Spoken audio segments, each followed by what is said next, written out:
Vamos para mais um cafezinho? Bom, hoje eu vou voltar a falar desse livro aqui, O Mítico Homem-Mês. E aí eu vou falar especificamente de um artigo dele. Ele é, como eu falei ontem, ele é composto por diversos artigos.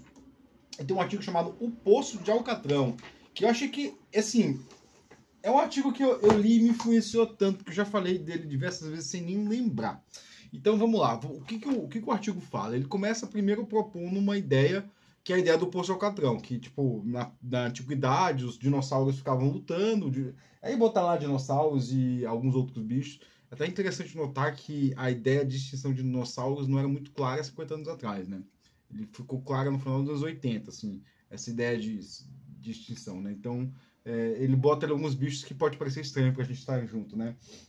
Mas ele fala do Poço de Alcatrão, que os bichos vão lutando, e eles vão se encobrindo de lama, né? E aí eles vão se cobrindo de lama, ficando cada vez mais presos. O ideal seria parar de lutar e tentar sair daquele poço, né? Se eu não me engano é isso aqui, eu dei uma lida rápida e entendi. Mas você fala assim, cara, o que isso tem a ver com software, né?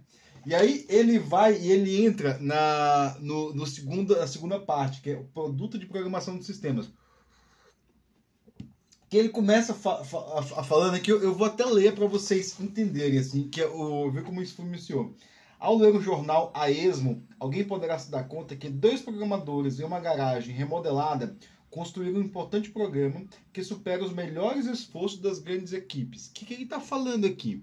Ele está falando do que eu já falei aqui na mitologia dev, do programador de garagem, do herói. Sempre que eu falo de herói, de mitologia dev, eu estou falando disso aqui, ó. Essa ideia de que 2 programadores revolucionaram a indústria de software. E ele vai falar especificamente disso nesse artigo, né? E todo programador está preparado para acreditar em tais histórias. E é muito interessante, que já fala aqui que ó, a gente é suscetível a acreditar nesse mito da garagem. Mas por que ele fala isso? Porque eles sabem que poderia substituir qualquer programa muito mais rápido do que aqueles que são feitos com 1000 declarações por ano relatados por equipes do setor. Isso aqui eu já sofri desse mal. Assim, a gente fala assim, não, vou reescrever tal sistema, vou fazer tal coisa. E você fala assim, pô, vou reescrever um banco de dados. Você pensa, vou fazer isso, beleza, eu consigo fazer isso. E é exatamente isso que o artigo está falando. O artigo está falando, esse é o ponto inicial, né? Ele dá a ideia do Poço de Alcatrão, ele joga essa ideia dos 2 programadores na garagem, reescrevendo um programa que pode revolucionar a indústria e que muita gente vai adicionar. E aí ele levanta a pergunta: por que então não substituir todas as equipes de programações por dedicadas duplas de garagem? Por quê? A gente fica com aquele mito, né? O cara lá revolucionou a indústria, ou tal pessoa é um gênio, blá blá blá. Bom, como é que ele responde isso? E é isso que a gente vai falar nesse vídeo aqui. Ele responde isso, primeiro que ele divide um software em quatro categorias, né? Quer dizer, ele divide softwares em 4 categorias. Ele bota um diagraminha aqui assim, aqui está um programa, aqui está um sistema de programa, ou seja, diversos programas que interagem entre si. Aqui está um programa-produto. E aqui está um produto de programas de sistemas, que são diversos programas de produtos que interagem entre si. E aí, não sei se você percebeu que em cima ele tem só, basicamente, um programa, e embaixo ele falou o programa-produto, né? E aí, na segunda parte, ele vai diferenciar o programa do programa-produto. O que é um programa-produto? Assim, tipo, e às vezes, muitas vezes, eu até falei ontem, né, que eu tinha o trabalho de pegar o produto que a galera fazia e produtizar, né, o programa. Então, eu já tinha essa linguagem, eu quero produtizar isso. O que é isso? É tornar aquele produto mais estável, dar teste, verificar diversos inputs, tornar aquele produto mais genérico. Então, assim, beleza, o que eu posso configurar desse programa, né? A gente, quando a gente vai fazer alguns programas, a gente já pensa em alguns métodos de utilização. Só que quando a gente vai tornar aquilo um produto, a gente pensa, não, como é que eu posso deixar isso de forma mais genérica?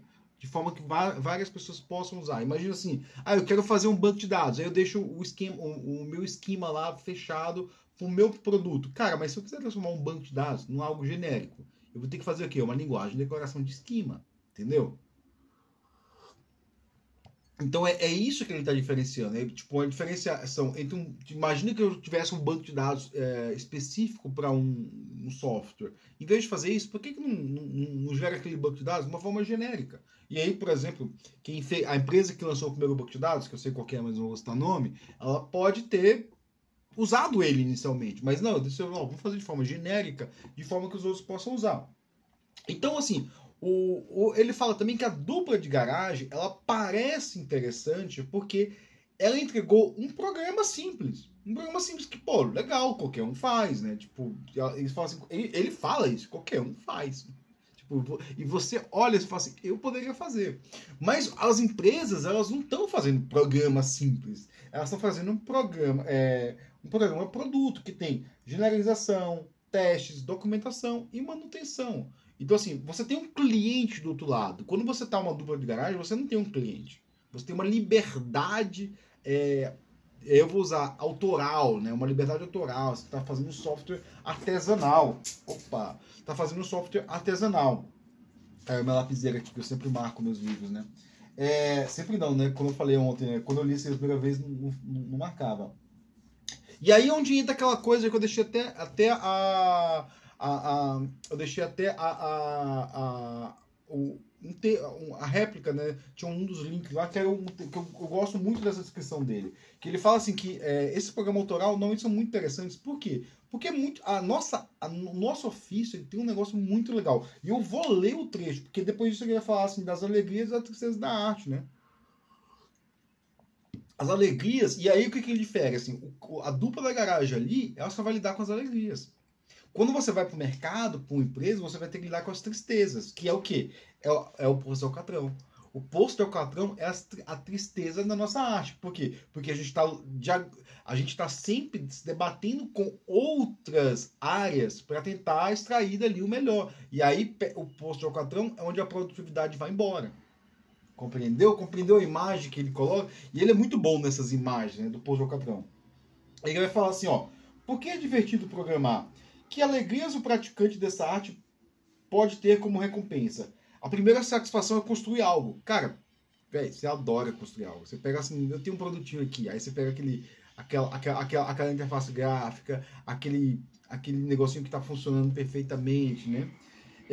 Da mesma maneira que uma criança dedica-se ao seu bolinho de lama, os adultos divertem-se construindo coisas, sobretudo aquelas que eles mesmos projetam. Ou seja, ele está comparando a arte de programar como uma arte infantil, de fazer uma brincadeira de moldar um bolinho de lama, né? Bolinho de lama, acho que não sei se é de argila, né? Talvez, não sei, não li no original, né? Porque penso que essa alegria vem da mais da alegria de Deus em criar, uma alegria que se revela nas diferenças e singularidades de cada folha de árvore, dos flocos de neve. Ele está falando da criação do mundo, né? Que, tipo, então, vou pular aqui porque a segunda felicidade é a felicidade de construir coisas que são úteis para os outros. Aqui é interessante também. Bem no fundo, queremos que os outros experimentem nosso trabalho e considerem útil. Assim, a programação de um sistema não em si difere do primeiro porta-lápis de argila que uma criança fez para o escritório do papai. E aí tem várias coisas aqui no meu escritório que meus filhos fizeram, né? Eles adoram, porque na escola sempre faz dar para o papai.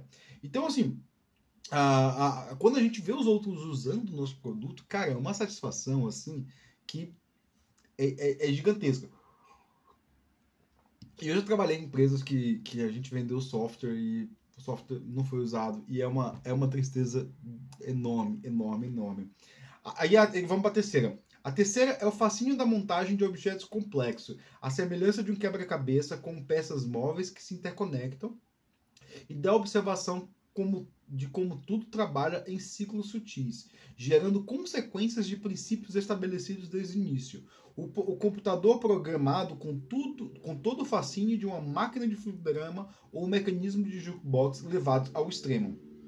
E aí a quarta, só para concluir, né? A quarta é o aprendizagem constante. Quem vem da natureza não é repetitivo, é da tarefa. Ou seja, ele está dizendo assim, que a tarefa de programar ela é não repetitiva. De uma forma ou de outra, o problema é sempre novo e quem o soluciona aprende algo. Algumas vezes a prática, outras vezes a teoria ou ambas. Então o que ele está dizendo aqui?